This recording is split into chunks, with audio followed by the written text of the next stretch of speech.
Hi everyone, so we're continuing our Invention um, tutorial, and I want to walk through the decisions that I'll be making and the decisions that you'll be making as you create your invention. So here's the assignment, and we have our exposition already and our first episode. That's what the first tutorial was in. We created our exposition, and then we created our first episode, which was a sequence. So now we want exposition. Following the exposition, we should have alternations between episodes and middle entries. We want at least 2 separate middle entries. So let's go ahead and start making a graph of what we want to do. We had our exposition. We had, I'll just call top voice and bottom voice. Top voice entered, bottom voice entered. Then we had our episode 1. We had a circle of fifth sequence. We modulated to E minor, relative minor, or 6. And then we started our middle entry 1. That's what we have here. Here's our middle entry 1 and 6. Now, we've started with our top voice the first time, so I'm actually going to change this. So what I want to do is I want to have bottom voice enter and then top voice enter. So this is a change. I'm going to put that in bold. So we're going to have our middle entry, or you could call it a middle entry group, because both voices will enter. And then we will have a, we want another episode. And now for this episode, let's go to the dominant. Modulate to the dominant. We'll figure out how to get there. Last time, let's see, last time we used the X motive. Bum bum bum ba-da-dum bum bum bum bum ba-da-dum bum bum bum bum ba-da-dum. We use that X motive for the episode. X motive. So now we're going to use the Y motive. So I'm just trying to be efficient and use the material that we already have, but also create some variety. So again, we had the top voice enter the first time, so this next time we're going to have the bottom voice enter. We used the X material last time, now we'll use the Y material. So that's episode 2. Then we'll have a middle entry 2. And we'll see where we are at that point, but we'll have this be in 5. This middle entry 1 was in 6. And then we'll continue our plan. We'll have an episode 3, modulate back to 1. And then we'll put in a final entry. How about this? For a middle entry 2, let's have it in the top voice. Let's just have one voice enter. And for our final entry, let's have it in the bottom voice. Just add some variety. So there's our final entry. And then we'll have a coda or a cadence to bring us to a close. So that's what we're going to do. And we already have all this material. So there's middle entry 1. This is what we have already. This is what we're going to work on right now. So we'll be switching back and forth between these documents. Here we are. Here's what we had so far.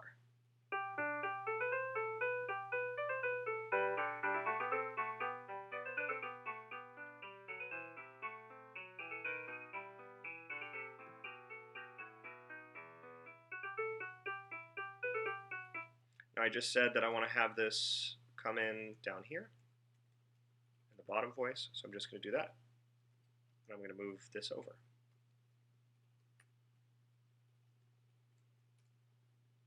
I'm going to transpose this down an octave.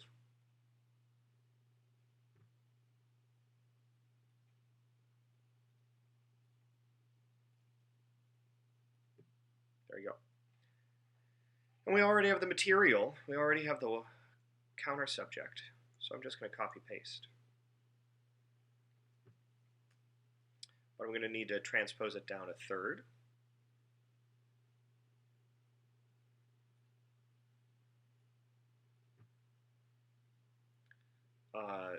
And I'm going to need to change some stuff.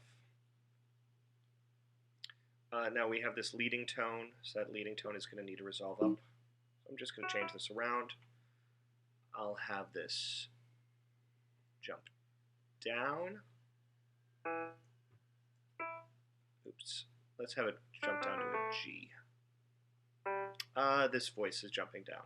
So you see, I'm making decisions in real time so that you can see what I'm thinking about. So both of these voices jump down. That's a lot of parallel jumping. How about this? I'm going to have it leap upwards. I'm going to make this a melodic minor scale so that we have the raised leading tones. There we go. So it sounds like this now. It'll sound a little funky, and again, if we had more time, maybe we'd polish it a little bit. But I'm just showing you how you can use the parts that you already have to complete your idea.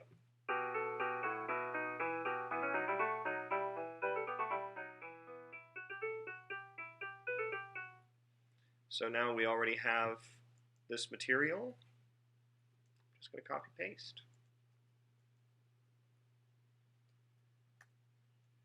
Transpose down the octave.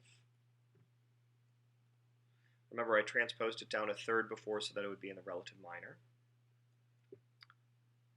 And now I'm just going to, yeah, this is good. I'll keep this form here.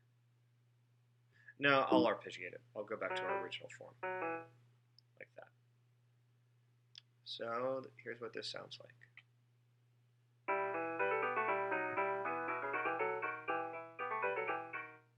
There you go. Stop. Great. So we already had this taken care of. And now we have this taken care of. Okay, episode 2, we're going to modulate to the dominant. And by the dominant, I mean D major, the global dominant. And we're going to use the Y motive. So the Y motive was the counter subject. So let's start with this rhythm.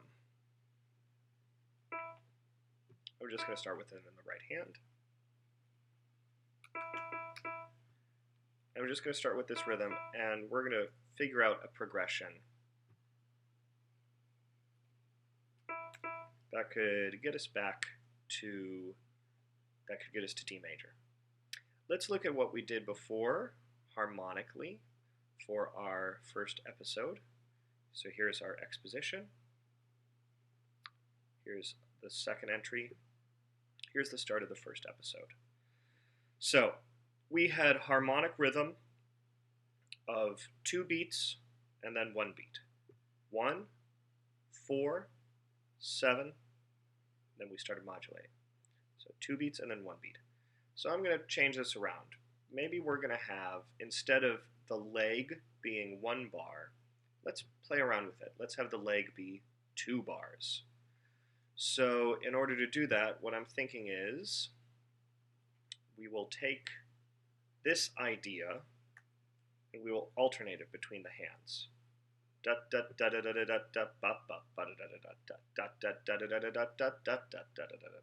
we go back and forth between left hand and right hand. So we'll take this and let's come up with a progression that'll get us to D major.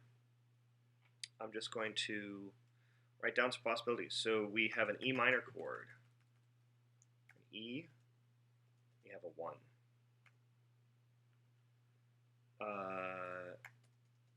Let's see. We could do a circle of fifths progression. So we could go down to 4. That's going to be A minor. That's already seeming not a great idea because we want an A major chord to get to D major. But let's just see what happens. If you hear snoring, that's my puppy next to me, so don't worry about that. 7, we'd have major 7 next. That would be D major. Well, that's a possibility. Then we'd have G major, which would be 3. Then we'd have C major. We definitely don't want C major because that's pretty distant from D if we want to get there. So let's get rid of that. So we don't want that. So just so that you know what we're doing, this is E minor. Oh, let's get rid of that. Strike through. E minor. This is A minor. This is D major. That's where we do want to get to. Here's G major. So maybe what we could do is have these first 2 legs of the sequence. So here's leg number 1. Here's leg number 2. And then after leg number 2, maybe we could change. You go D, G, and then maybe cadential 6/4 to 5.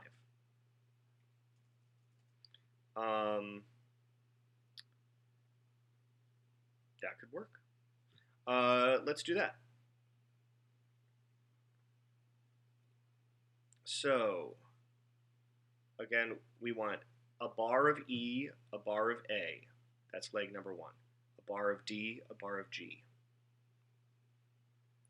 So this is going to be E. Oops, that's not an E. E minor. This is going to be A minor. This is going to be D major. This is going to be G major. Then this is going to be cadential 6/4 in D. And this is going to be 5 in D. Okay, let's find a way to make this work. So this was leap, leap, steppy, steppy, step, and then leap. So let's just keep that contour. We don't have to keep it exactly, but this idea. So let's do a leap, and then some steps, outlining E minor. Let's have a bigger leap. Bum, bum, ba da da ba ba ba. How about that?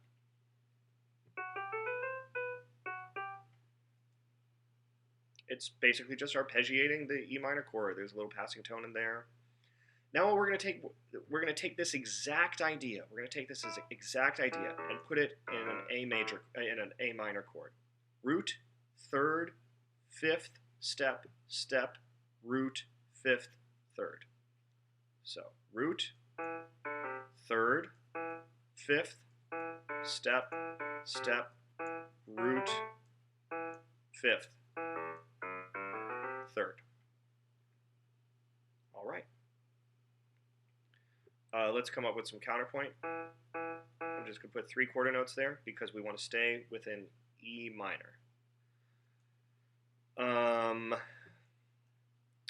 So maybe we'll have a quarter note here, and then let's have some variety. We'll have 8th notes. And then maybe, yeah, let's have 16th notes pushing us to this next beat. Let's see what we might do here. I'm just going to push some notes around. Let's see, we don't have a 3rd on this beat, so let's do that. Let's do a 5th here. There you go. Now, if you'll notice this, we actually have the implication of a voice exchange. 5th of the chord to 5th of the chord here. 3rd of the chord here to 3rd of the chord here. So that's kind of slick. I dig it.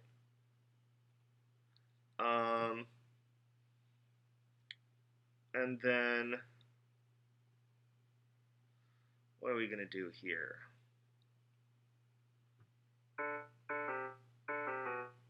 Maybe go downwards.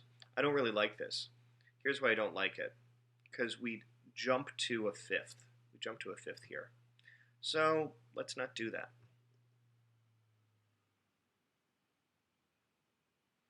Maybe what we need to do here is play around with what this has. No, maybe we don't. Let's try to make this work. Maybe we can go leap down like this. And maybe we can go to a third instead.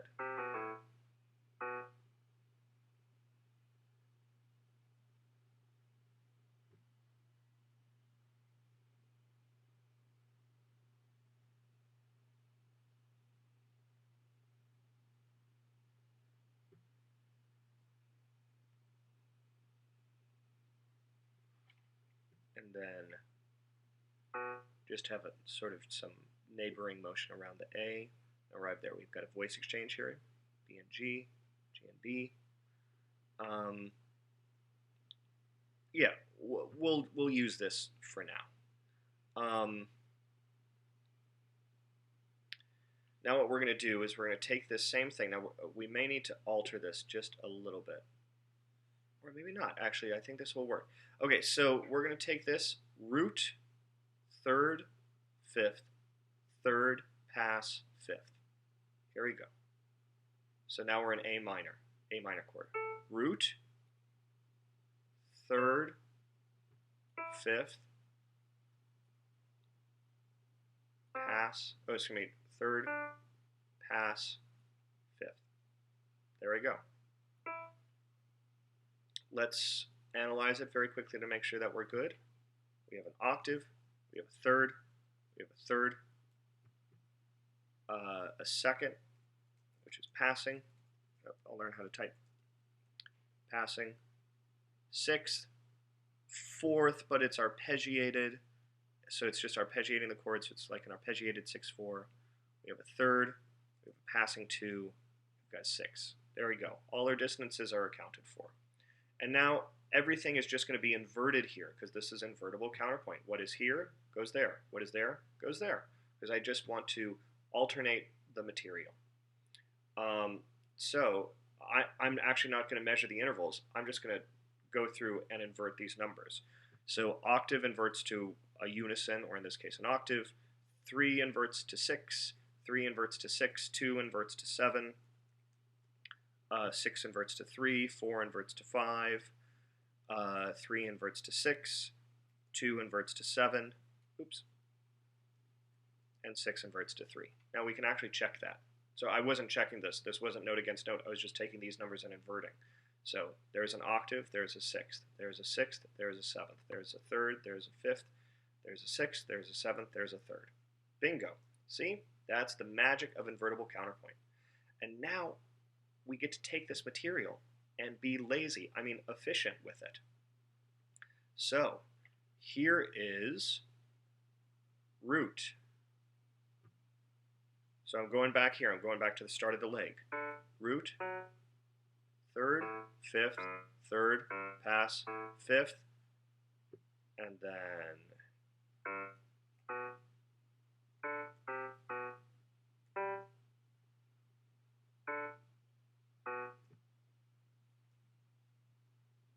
go. And same thing in the upper voice. Oops. I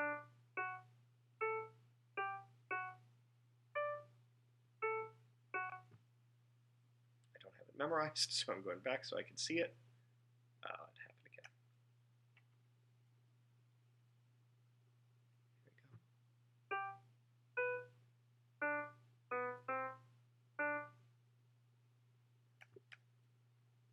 Good. All right, there's our sequence. Let's take a listen to it.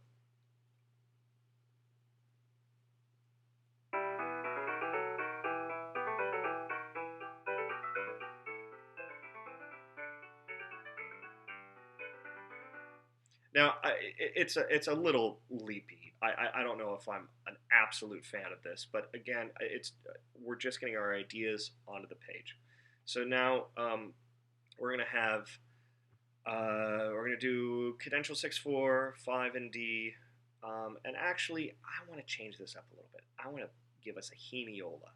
So a hemiola changes 1, 2, 3, 1, 2, 3 into 1, 2, 1, 2, 1, 2. So instead of 2 groups of 3, we get 3 groups of 2. So that's what I'm going to do. So this 5 in D is going to go there. Cadential 6/4 is going to go here. We're going to have a 2 chord in D major. 2 chord, 2 in D.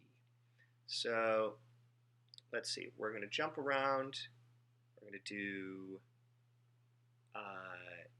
E.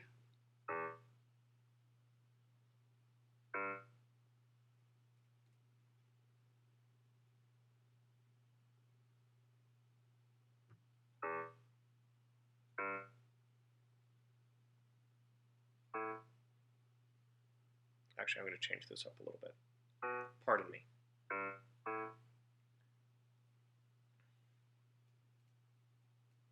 This is going to be our outline. So we're going to do 2,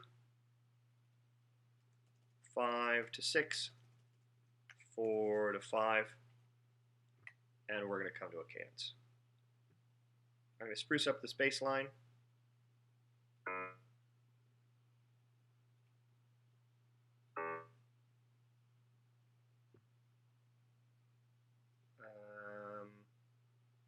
Yeah, we'll do that.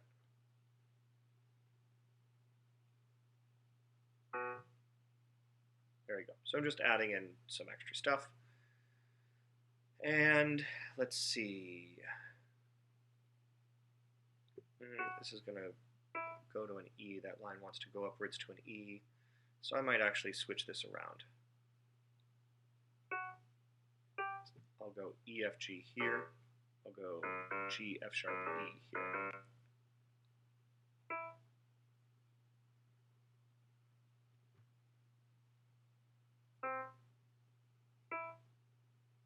Just arpeggiating the 5 chord, arpeggiating the 6 chord.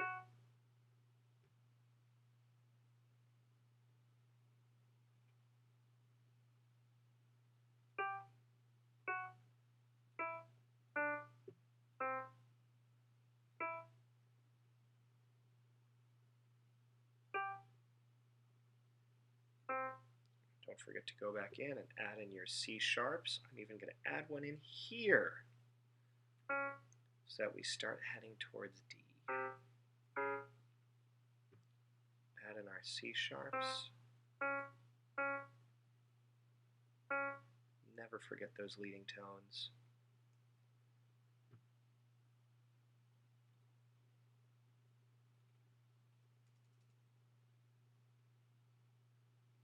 There you go. It's not the best hemiola in the world, but the idea is there. Here we go.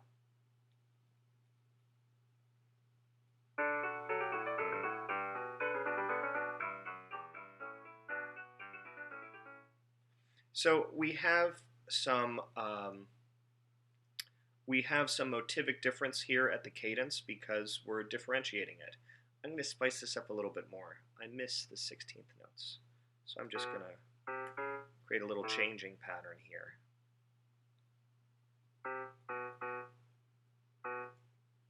So instead of just B all the way through, I'm going to change it up just a little bit. There we go.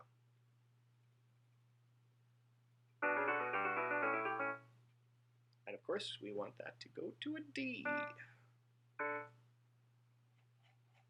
And now we get to go back, take stock of where we are. We have modulated to the dominant. Bingo! Now we get middle entry 2. And it's going to be in the top voice. So now we get to take this material.